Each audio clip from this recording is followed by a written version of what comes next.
Welcome back to Black Motherhood Unspoken, where we have honest conversations about the parts of motherhood people don't always talk about. Today's episode is special because I'm joined by my cousin, and we're talking about a journey we both understand firsthand becoming mothers at a young age. I was a teen mom, and she was 18. Today, we're discussing young motherhood, growth, resilience, what it means to rise, and raise children while still learning ourselves. This is my cousin, Doll, and today we're having a real conversation about becoming moms young and the lessons that came with it. Hey girl, hey! Thank you for coming and joining and being a guest on my podcast. Thank you for having me. So, what were your thoughts when you found out you were pregnant? And I remember. I know. That's what I'm saying. How I'm gonna tell my folks. And you're a PK. I know. Tell the people what's a PK for the ones who don't know. Lord, for a preacher's kid, it's hard out here. I remember you coming to the house and you were distraught. And I think I was more concerned, like you not telling it because you wasn't going to get prenatal care that you needed because you were trying to hide it. And I was like, doll, at some point, we're going to have to sit down and have a conversation with them if you need me there as support. I said, because you got to get the baby checked off and get you at this point. Is he okay? Is the baby going to be okay? And I remember one time we went to the Memphis Zoo. Yeah. You were so nauseated and you were sick and you were irritated. And you came back, when we made it back, you just laid on the floor and went to sleep. And I'm like, I got beds. I got a couch. Like, you ain't got to lay on the floor. Good. So what was that conversation like when you finally told your parents, and like, how did you feel when you first found out you was pregnant? Well, for one, you know what I mean, I was very like to myself. And I had two best friends. And then I had you. So I literally told my first best friend, she was actually coming back from the military. She was literally in the airport. And then I think I called Paige. Oops, I'm gonna say her name. I called Paige, my bestie. And then I called Shelby. Shelby is like my second mama. I've been momming all my life, literally. So I was like, Shelby, I'm pregnant. And the first thing you said was, did you tell your people? And I was like, no, I'm scared. And you told me, no, I've been through it. So I know. I was 16. That's literally, I was 16. That's literally what you told me. And I was like, well, I know, but I'm terrified. For one, growing up as a PK, you're constantly put on this pedestal to do everything right, do everything by the Bible. So to be, for one, 18, going on 19, not married, like, yeah, you hear the conversations of your parents, because to me, everybody around me was getting pregnant. yeah. Like, at the time, nobody's married, just young, just having babies, basically. And it's like, why y'all not married? And then you hear that, and it's like, well, Yeah. react to me. Yeah. It's a hard conversation to have. I remember maybe I was about 6 months pregnant, and I remember you came over, and my brother was there. Uh-huh. I remember that night. Yeah, and you were like, "Hey, I'll come and I'll be there. Just at least tell somebody." Yeah. So I remember we were upstairs and we broke the news, and it was like crickets, and it was crickets. Yeah. And not in a way that nobody was supportive. It was just a simple fact of we, in our family, in our household, we didn't know how to have these hard conversations. That just wasn't something that we used to. I think that's normal in every black family. Yeah. I think that generation who raised us, and then who raised them, are so used to sweeping things under the rug. And so, like, I'm finally at my point to where, like, I'm in therapy now, learning how to have the tough conversations and it's not easy. So at 35, I'm learning like to have a voice for myself and tell somebody like, hey, I didn't like that. That offended me. This made me feel. And I'm losing people in the process, but I'm like, hey, if it's my piece or your piece, I'm choosing my piece every time. So because we broke the news to your brother that night, like, did he kind of help navigate the conversation to happen with your parents? No, we never had the conversation again. We never had. So how did your parents find out? Well, I was about 8 months at the time, and eventually, my sister-in-law actually was like, "Hey, your sister needs you, and you need to be there for her." That's my sister-in-law. I love her, but she was like, "Hey, we need to have this conversation," and I think, she was a big part of the opening of having these tough conversations. Like, it literally started with my brother because that was the closest person to me. So, she had the conversation with him. So he called me, and I remember I was on my way to Jacksonville. Like, everything is so vivid. Like, I'm literally seeing it in my head right now. Replay. But I was on my way to Jacksonville, and I was on the phone with him, and he was like, "Hey, either you gonna tell it or I am." And I'm young. I'm 18, 19. I'm like, with an attitude, thinking it's rude and disrespectful that you would do that. But now that I look back, like, thank you. Yeah. It was a very foolish decision on my part, out of fear. Yeah. To not say anything. But I think the crazy thing about the situation, I just had so much faith.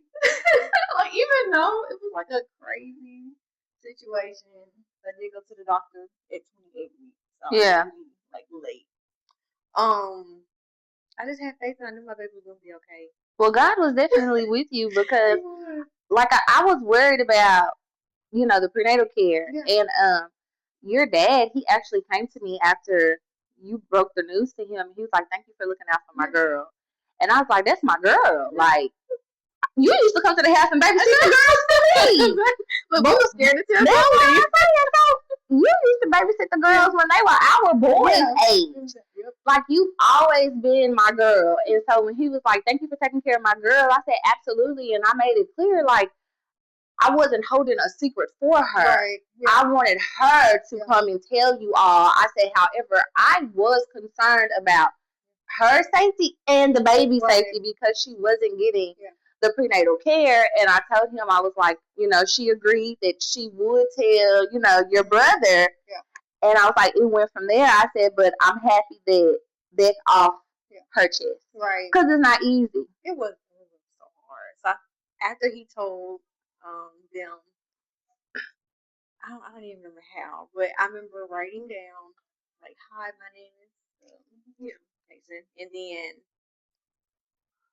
I don't know if I had a teddy bear or like a onesie, but anyways, I just made like a little care package or whatever, and I just kind of put it on their dresser, and they finally seen it, and then that's when my dad seen it and came to me, and we had the conversation, and it was like a Bible study day, so we just kind of talked.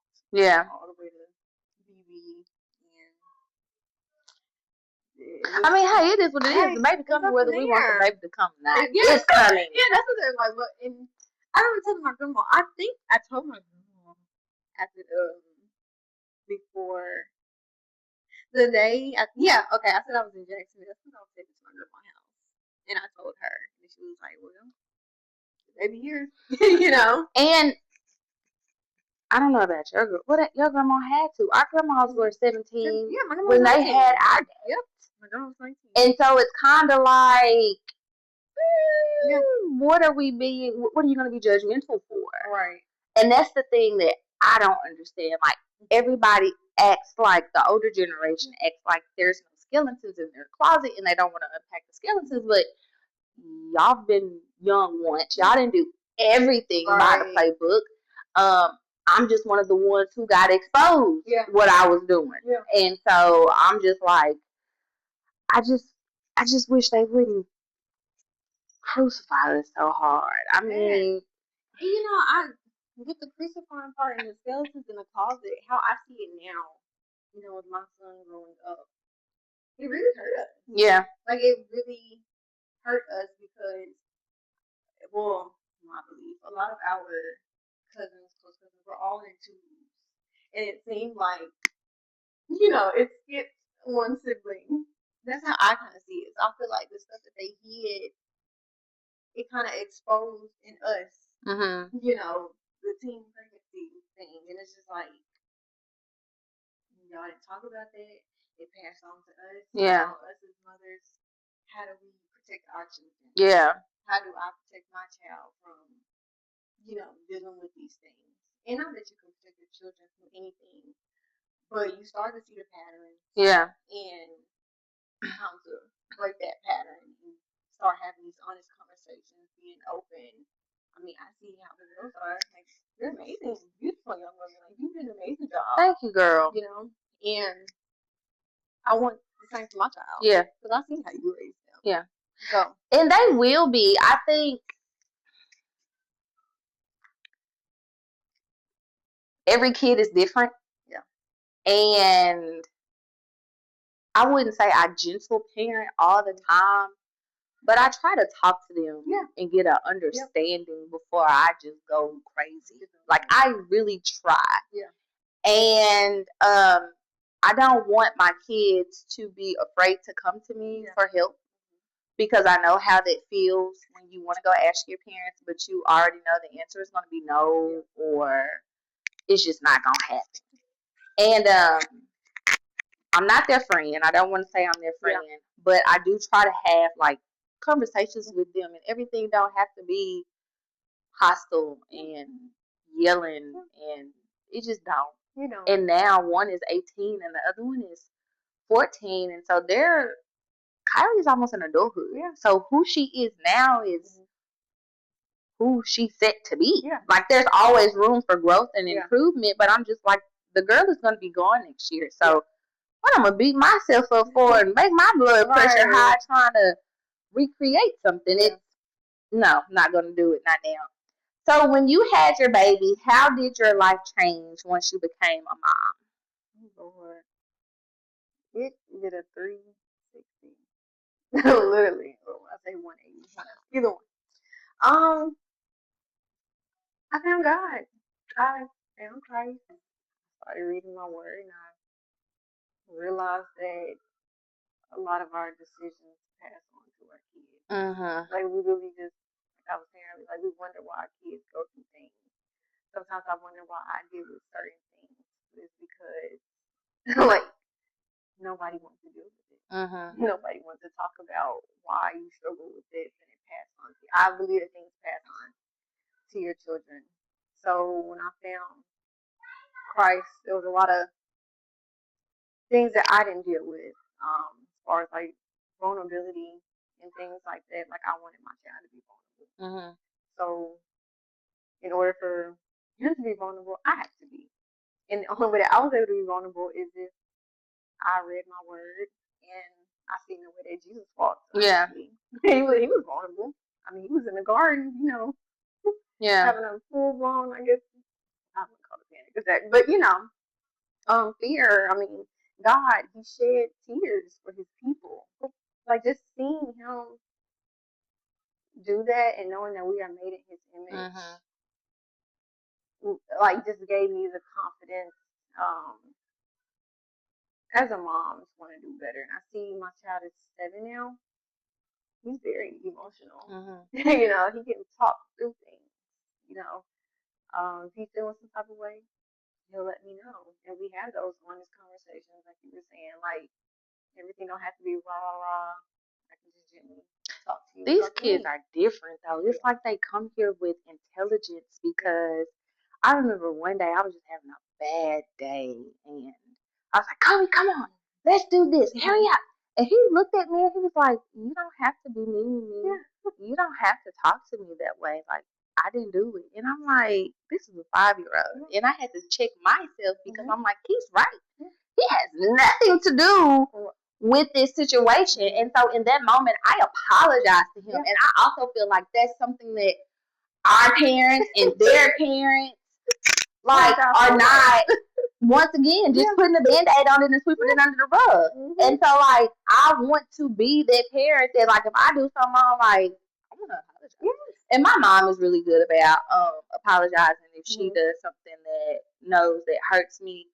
And I remember one day I apologized to the girls, and I apologized to them in front of my husband. And he pulled me in the room and he was like, "Why are you apologizing to them?" And I was like, "Because I was wrong." And I was like, "That's what's wrong with us. We grew up and people didn't apologize to us when they did wrong. And so now we've been conditioned to think like I'm the parent, so I'm always right. You gonna listen to me. You don't have a voice." And I'm like, I'm not doing it.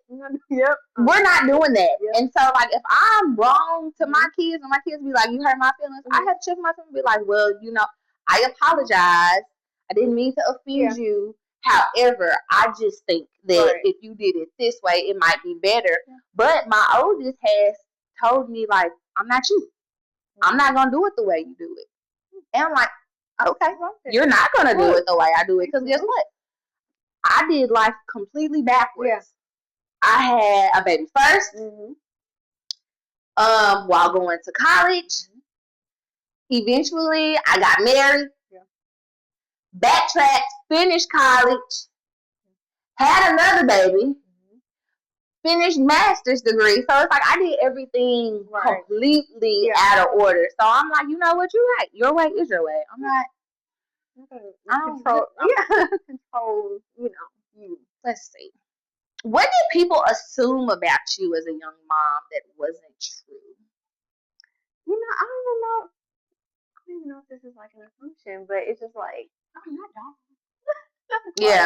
That's a quiet one. I don't know. I guess you can't put labels on kids. We're human. At the end of the day, choices. Yeah. We're all going to make choices. So I feel like you should not judge a book by its cover. I mean, we all fall. We do fall.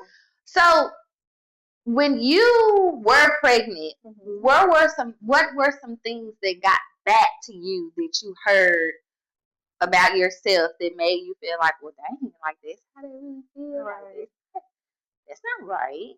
That's not true. Yeah. Oh Lord. Well, for one, I'm a very private person. Like I said in the beginning, I only told like 3 or 4 people about my pregnancy, and the word had gotten back that now everybody knows. So just people being messy. That's just all. For me, my baby's not key. Yeah. So that's the main thing. Yeah. People using, your, I don't even call it a mistake. It's just your babies are a blessing. Yeah. Regardless of how they get here. But my child is not your key. Yeah. My child is not your mess. Yeah. You can go skew. But my main thing is just imagine somebody rushing out of church to go tell that I ain't gonna say 18-year-old is pregnant, but that's kind of strange, kind of weird. So I didn't like that. I did not.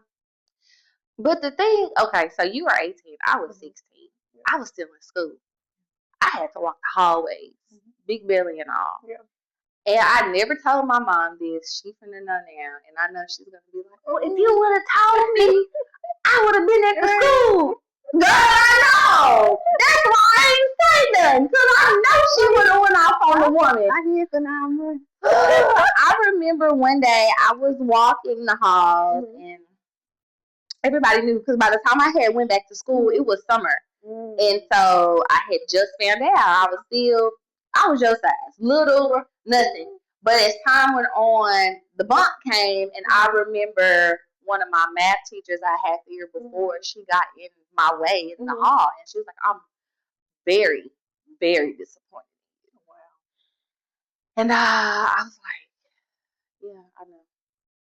And it was just like you said, labels, like not Shelby. Yeah. Like she's a good student, she made good grades, like what is going on? And I did. I wasn't the only one at school pregnant, but it was just like gossip because like not her.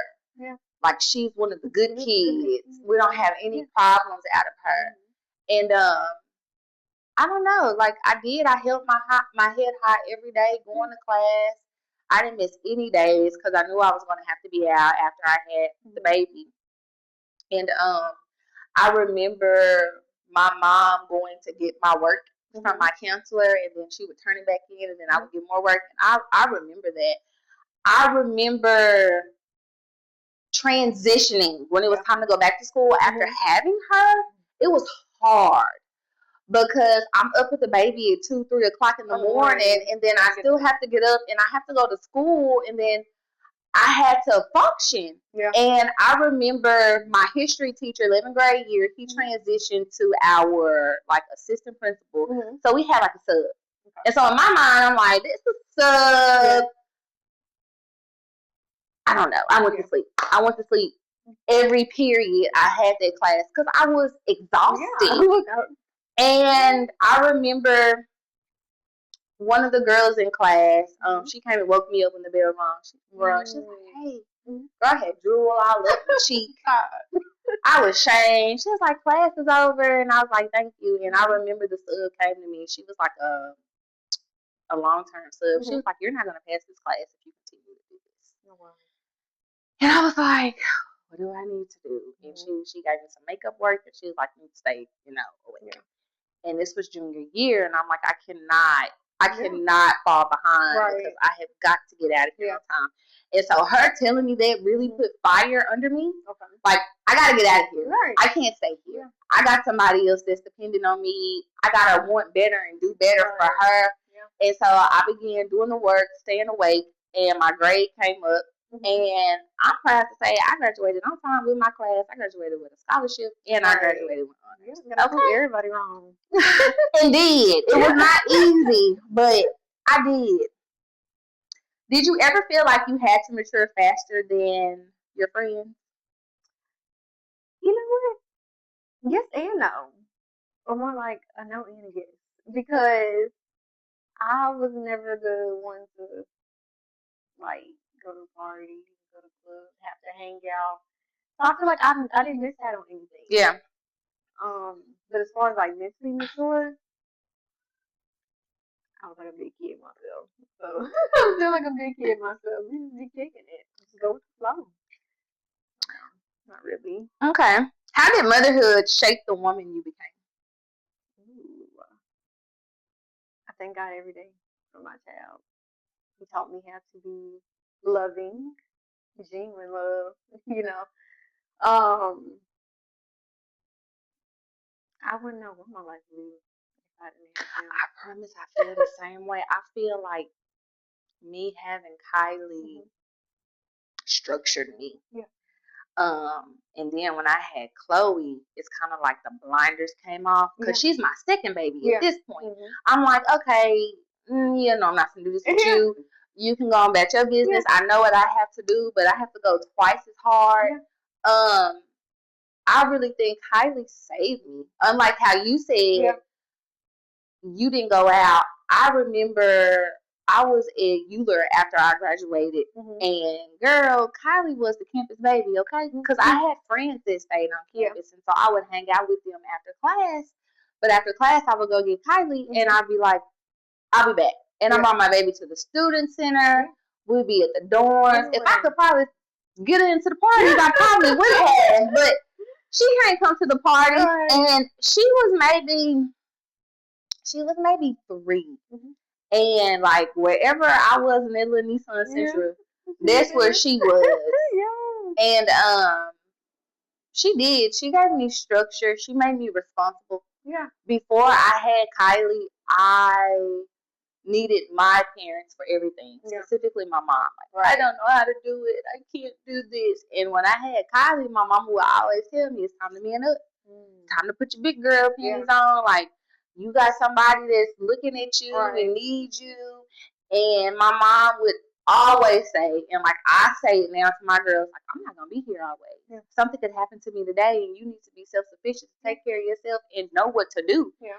And I can honestly say, God forbid, but if something was to happen to my parents, I'm going to be okay because they've raised me that way, and because Kylie has given me so much discipline. And the girl has taught me so much. She's taught me things like time management. Because when I had a full, after I graduated, maybe a year after high school, I had a full-time job. I had to be at work at 7:30. So not only do I have to get myself together, but I also have to get a baby together, and I gotta go punch this time clock on time. And this job didn't play. Like if you some minutes late and it adds up, what is it called? That's like a merit. After 5 to 7 of them, you up out of there. So I knew it was not gonna be late. Right. And I just get so frustrated now when I hang out like with other people and they be late. I be like, bro. See, my mama was always like this. So it was kind of like built in. We got to be everywhere on time. And I just be like, I'm so punctual, but I mean, I feel like I had to be because I had to be at work. Yeah. I'm conditioned to be this way. Gotta take care of somebody. What sacrifices did you make that people might not see? Oh Lord. So I would say I had the single mother experience, I guess, where you just, and then I did not have it because I had the village. So like even now, there's still, like I was always taken care of. I was always depending on, my parents always be there. Thank God for them, right? But I'm still struggling with that now. Yeah. Right now, even though I am married and I do have help, it's still different. So like with my husband, he's getting ready to be real active, so he's getting ready to leave. So now, right now, what you just asked, I'm now getting in the mind space of like being by myself. Yeah. Fully parenting by myself because I've always to go to my mama and my daddy. They've always been there. Or I could now with my baby girl, I got my husband. Yeah. So like I've never just parented on my own. So I would really answer that question. But you're not by yourself. Yeah. You have your village. Yeah. I stay close by. Yeah. When you call now and be like, hey, can I bring back? We always embrace her with open arms. Yeah. Even if Casey needs to come over here and play with Cubby, even though they be acting crazy and be telling on each other every 5 minutes. I mean, but hey, it is what it is. So I don't want you to feel like you're going to be alone because you're not. You have family. And I'm considered as the village forever and always.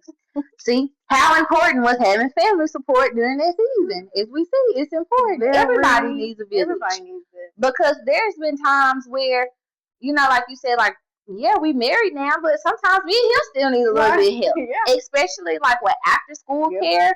My dad and his wife are awesome about getting Cubby for us after school. Right. Because we just can't do it. Yeah. And my bonus mom, April, she be having him snacks and be cooking meals. And I'm like, what is going on? And then if he don't come over for a couple of days, she send a text to me and I be like, where the baby at? Why ain't you seen my grandson? Look, we got the grandson today. Thank you. Okay. What do you think young mothers need more of? Support, grace, resources, understanding. Grace. They need grace. Yeah. I mean, honestly, when I was pregnant, I didn't realize how much resources there are actually out there. Mm-hmm. And I used to go to all of them. Mm-hmm. Getting free diapers, meeting with I used to go to the little meetings and stuff. But I believe grace. It's once your mental is gone in motherhood, like the diapers and the wipes and all that other stuff, it don't even matter. Yeah, I think I was thinking about that question today, and I think for me, don't ask me what I need. If you see a need that needs to be fulfilled, just do it. Yeah. Because a lot of times we're prideful. Yeah. We don't want people to know like we really need help, and then we don't want people to feel sorry for us. And then like if you're helping me, is it really genuine? Right. Is it true? Are you gonna help me, and then you're gonna turn around and talk about me and be like, "Girl, guess what I had to do for Shelby and her kids." I don't want nobody to do me like that. What it mean? So a lot of times, like somebody be like, "Do you need something?" No. Got it. Yeah. I go talk to that man in there, and I talk to that man first. Yeah. Mm-hmm. And yeah, no. Yeah. No, I got it.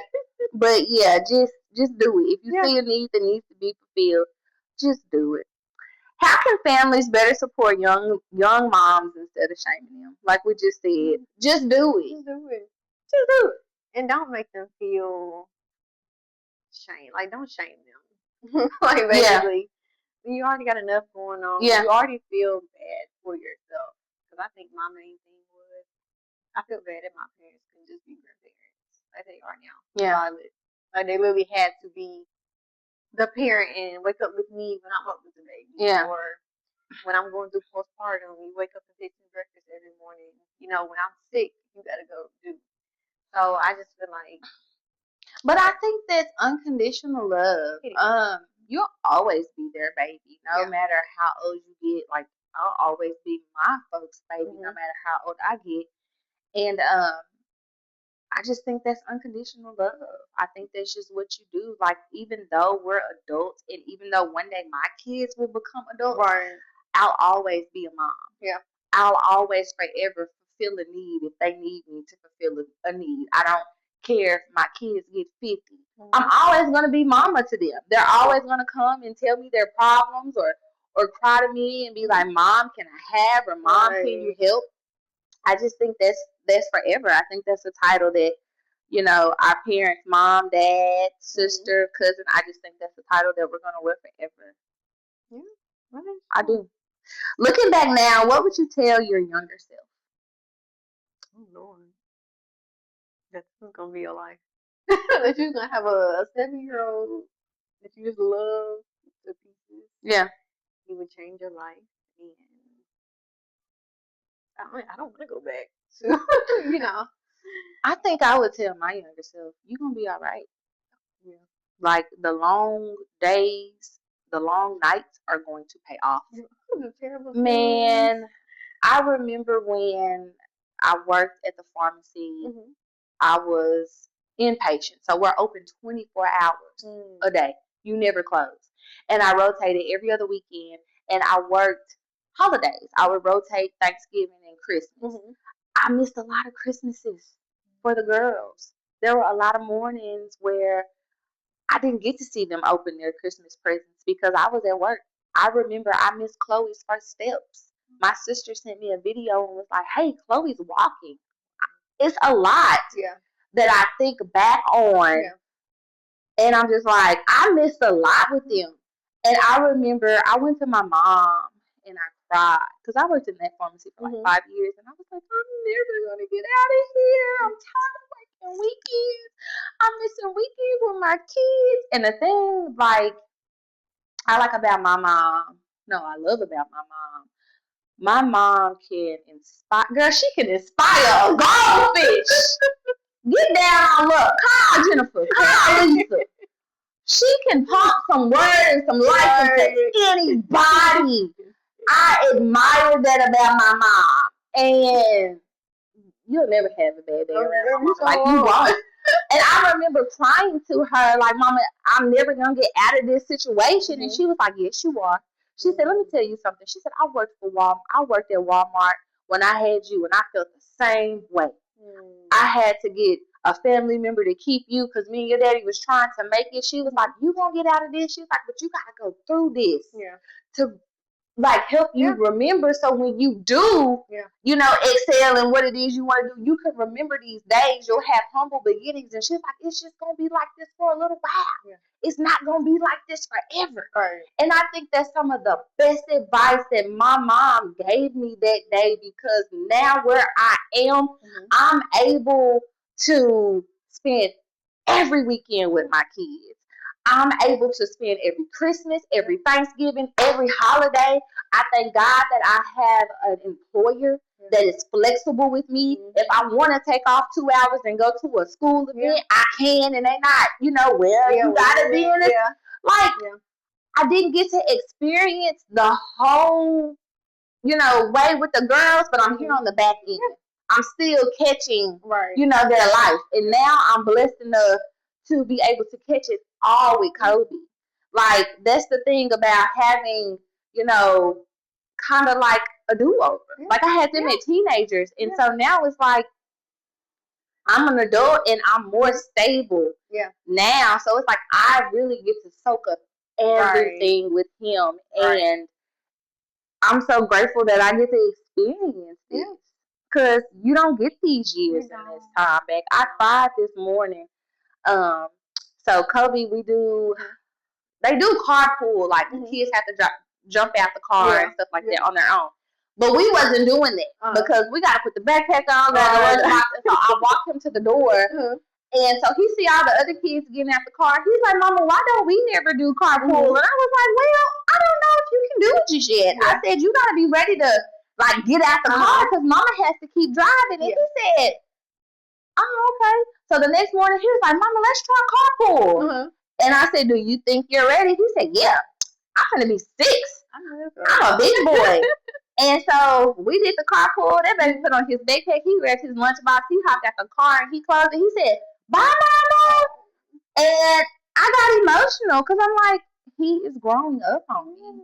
And I'm getting to witness it because once upon a time, I couldn't drop the girls off because I had to be at work at 7:30. So I relied on my mom to take my kids to school for me when it was time. So all these, like, milestones with him, they're new for me. They're new. What are you most proud of when you think about your motherhood journey? What? I always said, if I ain't been confident in things that I've done, I would say I've been confident in being a good mom. I love my baby. Yeah. I love him so much. What are you most proud of when you think about your motherhood? Okay, I'm sorry. I'm just proud of my growth and who I am. You lose patience from this when you become a mom. You do. And obviously, if anybody ain't got no patience from this, it's you. I've seen that for a long time. I'll cut you off and won't think twice about it. I'm trying to do better. I've been trying to give people grace. Yeah. But you got to give me something to work with. You're not going to sit here and treat me any kind of way and keep repeating the same mistakes now. Come on. I will give somebody a chance or two before I just cut them off. Yeah. But I will. But you lose patience for mess. I feel like kids' discernment would be like so much stronger than yours. So he really taught me like how to like think and see things like deeper than just like, being accepting to everything. Girl, let me tell you. I think I'm proud when I hear the girls, and Kobe too, they're very intelligent. Kylie. What I love about Kylie is gonna beat to her own drum. She's not gonna let anybody feel bad. She's not gonna let us make her feel bad for it. And I remember one time we was running late, and I was like, Kylie, I'm gonna need you to put some pep in your step. I'm gonna need you to get it together because you're getting ready to get left.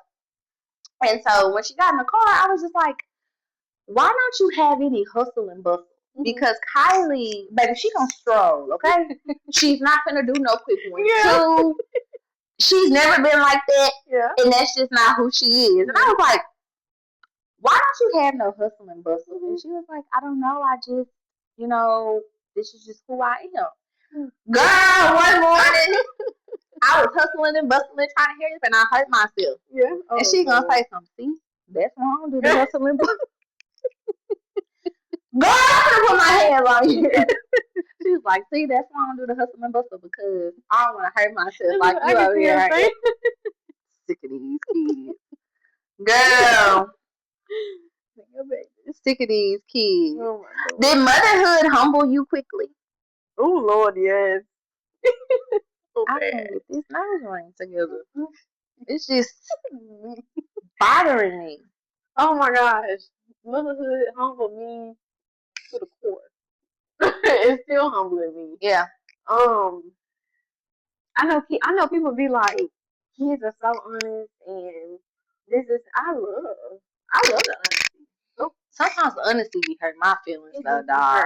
But I from the feel like 6-year-old in there, he don't have no filter, baby. he showed me how to have He be some tough skin. I don't want the realness from them all the time. It hurt. It do, but I think with me, kind of like growing up with him is like I need it. I need it. Like he's a breath of fresh air. Yeah. But even like the way I see him, like with my folks, I'm like I could never get away with that. Like I feel like he's healing, like I don't know, just something about the honesty that just heals everybody. I mean, looking on the inside. Don't get me started because I feel like my kids can't do any wrong when it comes to my parents. But I also think because I've had a chance to do it over with Kobe, I kind of get where they're coming from. And I say that because the first time when you have kids, we really don't know what we're doing. You're doing the best you can with the resources that you have. And in your mind, you're thinking that it's right. But as time goes on and your kids become older and you can reflect, and if your kid is telling you, when you did that, that made me feel like this, it kind of makes you go back and be like, I could have did that better. I could have said that better. My delivery was off. I could have been more understanding. So me, like, disciplining the girls and, like, talking to them, they be like, Mom, like, nah. And so now it's like Kobe come along and it's like I try to hear him out even at 6 because like he said, like, you don't have to treat me that way. And some things he says and some things he does, Kylie is like, now we could never do that. And I'm like, well, I'm wrong too. Like I've healed too. So the mama y'all got, this is the healed version. This is the heal. Like I'm elevated. And so I think they're kind of seeing that now because like sometimes they come to me and be like, Mama, we need to have a talk. And I be like, do I need to have a seat? Like, do we need our safe word? Because we have like a safe word. If it's like a real conversation, give me the safe word so I know like I need to handle myself accordingly and like have a seat because I don't know what you're getting ready to tell me. But I agree. Like, just I don't think our kids really knew what they were doing. They were just trying to figure it out with what they had. So I give them grace. We figured it out now. Yeah. We get to show them, you know. Yeah. So raising our kids. Yeah. You know, hey, there is a better way of saying things. There is a better way of doing things. Like I gentle parent, but I also still believe in that leather. I was just gonna ask. So when you, because I'm always wondering because I try to gentle parent and sometimes I do. And I called my sister one day and I was like, I'm trying to gentle parent, and she said, "So you can't gentle parent if you don't have gentle children." I said, "Girl, that's a word." And everything don't deserve a whooping. Everything don't. Some things like you do need to talk about, and honestly, whoopings these days for these kids, it really don't work. You gotta have that. The conversations hurt worse than the bill. I used to whoop Chloe and she looked at me with a straight face like, I can't believe she doing this to me. And I'm just like, you're not going to cry. So that doesn't work. So the things that work, taking all electronics. Give me your phone. Give me your tablet. I even remove TVs after rooms if I have to. Nah, I'm not doing nothing. I'm going to go read a book. Read a book. That's what hurts them. And they're like, well, what am I supposed to do? I don't know. I'm bored. Go figure it out. Right. Go figure it out. Why do you think society looks down on young mothers so harshly?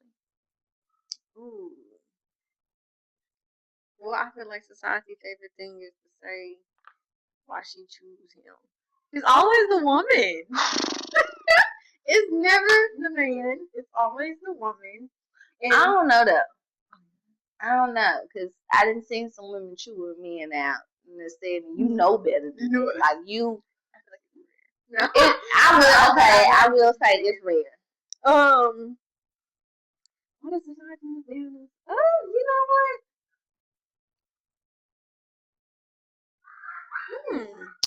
I think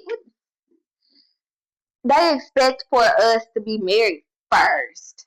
Like, it's a thing between, I don't know, maybe single parenting and then being married. I feel like the single moms, if you're young, you get shunned more because, like, what are you doing? What are you doing? Like, where is the man? You should be in school.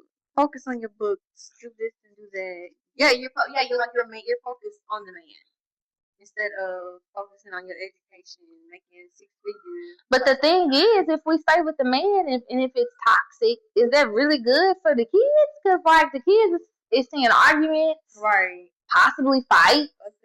I call them faux families. I said I never want to give my child a faux family. I'm not doing it. I remember when I got pregnant the second time with Chloe. I hid that whole pregnancy because I was ashamed. I was embarrassed because I had already got pregnant at 16, turned around and got pregnant at 19, and I'm just like, everybody's really gonna be talking about me now. And I had my coworkers gave me a baby shower, and I only invited 2 family members, and they were my cousins that were my age. I invited nobody.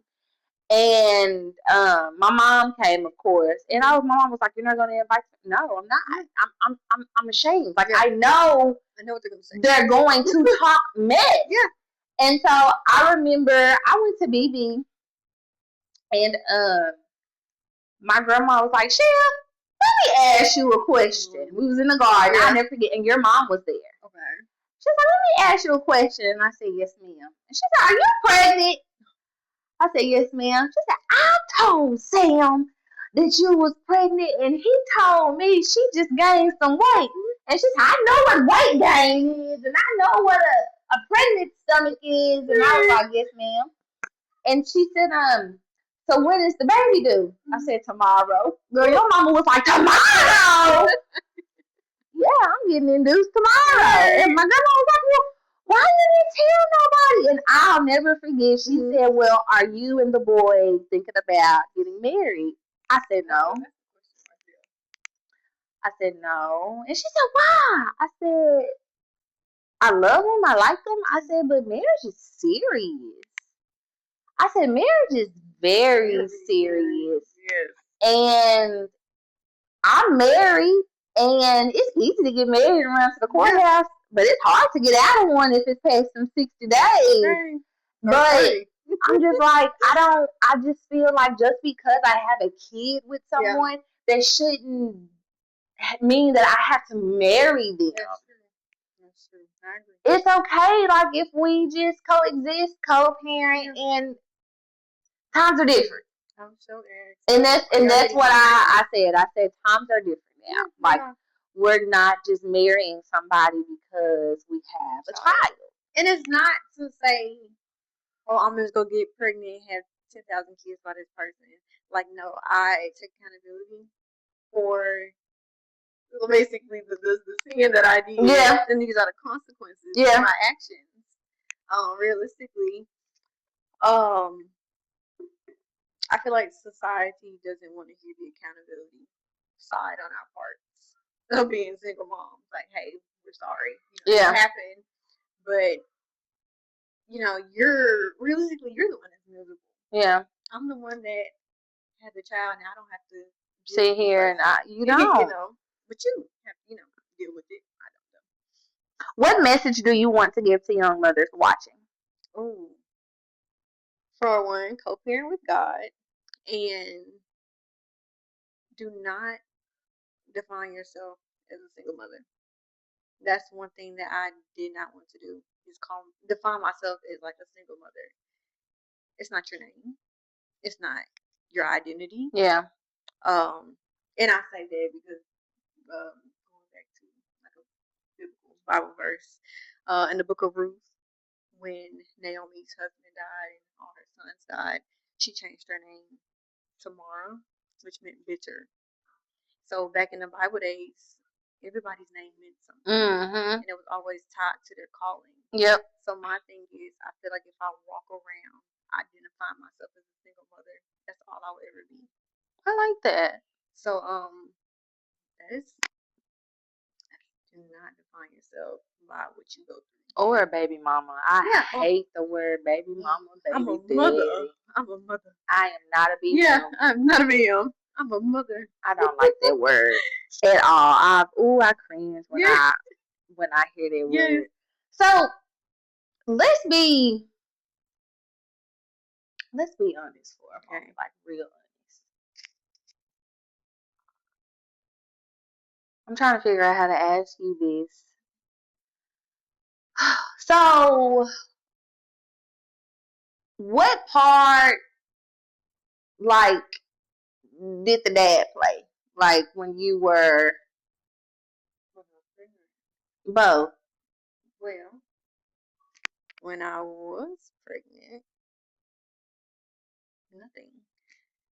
I'm talking about like the pregnancy cravings. I would say, hey, I want this. Yeah. I mean, you know how serious pregnancy cravings are.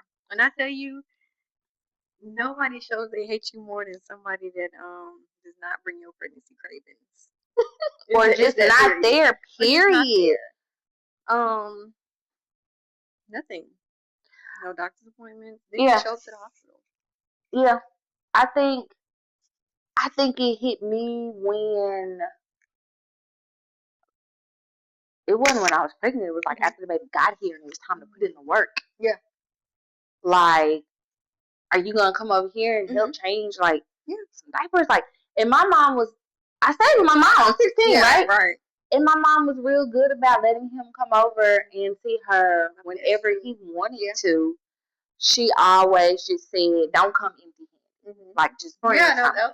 That was it. Yeah. And so it really hit home for me when, like, I'm the only one changing diapers, making bottles, and I'm like, "Hey, are you gonna come over and help?" And the answer is, "I'm working on a car right now." Well, I wish I could go work on something I wanted to work on too, but I don't have that luxury. And so when things like that happen, that's what made me realize, like, I'm it. Yeah. It's just me. And I'm just going to have to carry the load. Yeah. And the load has gotten heavy. Yeah. But the load is 18 now. Thank you, God. The load is 18 now. And it's not even a load no more. Yeah. It's not easy. And I think we as women, we don't give ourselves enough credit. We don't give ourselves enough grace. I feel like we're so hard on ourselves. And something that I'm learning to do is not run to my family's every beck and call. Like, when I need a break, I'm breaking. Like, when I want to go do something, girl, I'm quick to go get a meal. Okay. And sit in my car and eat that meal in peace by myself.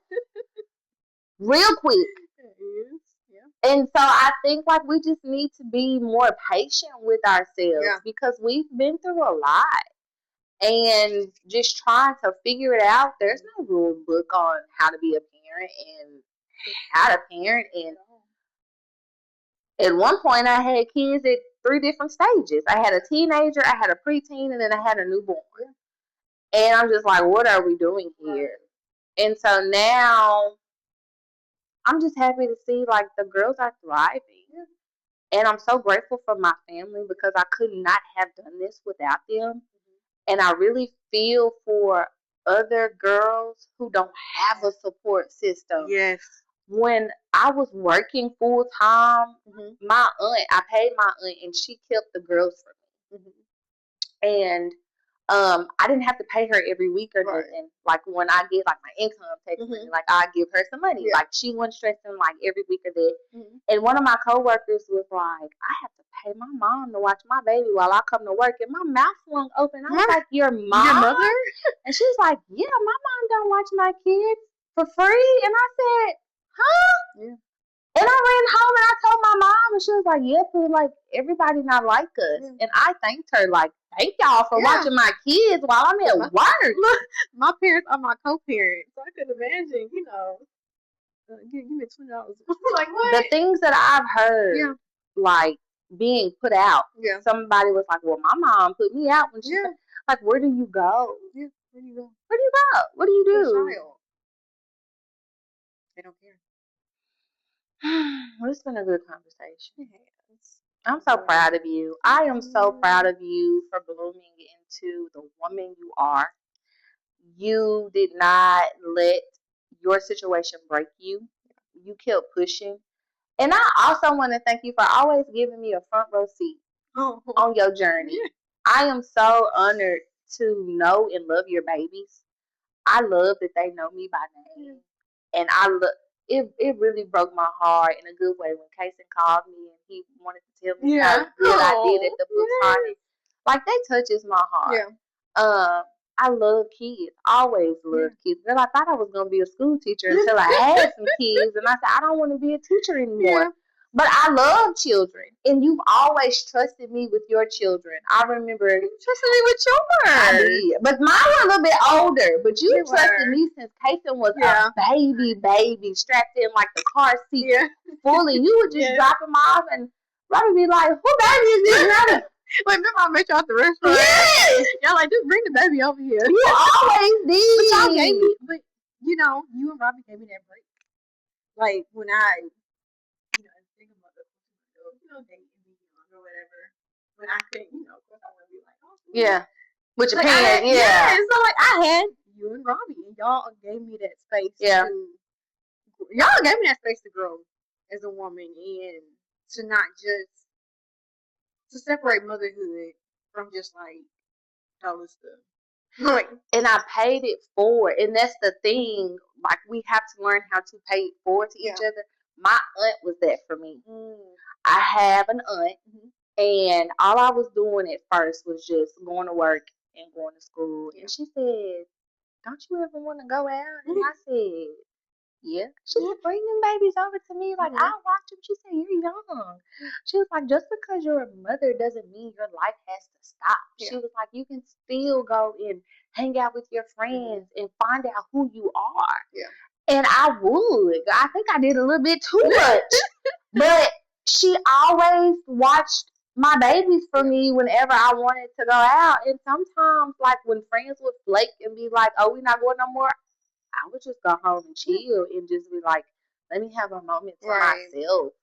I think sometimes we as moms, we get so overwhelmed because we never think about what it is we have to do. We just do it because we know it has to be done. And if we don't do it, nobody else is going to do it. So we're always in go mode, and you really don't have a time to think and process anything. And for me, I'm a fixer. Somebody bring a problem to me, we got to figure out how to fix it. And I've always learned how to fix a lot of things on my own. Girl, it's so many things that I've done that not bad, but my parents don't know about. And I fixed it.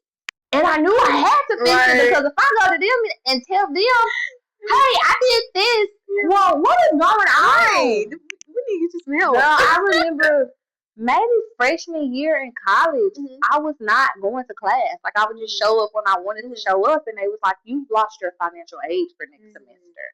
You're gonna have to pay out of pocket." I paid out of pocket, and I never told my parents until now. Now they're fine, but I fixed it. You fixed it, yeah. And so, like for me, learning from my mistakes, I was like, "I bet y'all won't do that again." I started taking myself to class, and I don't know. I had to woman up and was like, I can't run to my parents every time everything goes wrong. You already know what they're gonna say. Yeah. For one, so it's like I have to. Yeah. I got a problem solved. Like for me, I'm like, I'm still growing, but like every mistake, I'm like, I learn from it. Yeah. I'm not gonna do that again. Yeah. You could pay me $1 million to go pop some more out. Yeah. So I always had a plan, and I think. You said we beat ourselves up a lot, and I definitely beat myself up a lot for even though I fixed it, I still did it. But hey, you live and you learn. So. We can't control the past, and we're only responsible for our actions. And I do. I talk to my therapist a lot, like, "Hey, I beat myself up a lot in this area of parenthood," and he was like, "There's nothing you can do. Like, you're there, you're active." That's all you can do. You're not responsible for anybody else but you. And he said, "Why do you feel like you're responsible, for the other party not stepping in?" And I'm like, "I don't know. I just feel like I am." He's like, "You're not." And so I think we have to learn how to forgive ourselves in the process and be like, "Hey, I made that decision, but I learned from it. I got to dust my hands off and just move on." I love I you. love you Thank you too. for coming to Well, thank talk you with for me having today. me. This conversation is proof that motherhood doesn't have one timeline. Young motherhood may come with challenges, but it can also produce resilience, wisdom,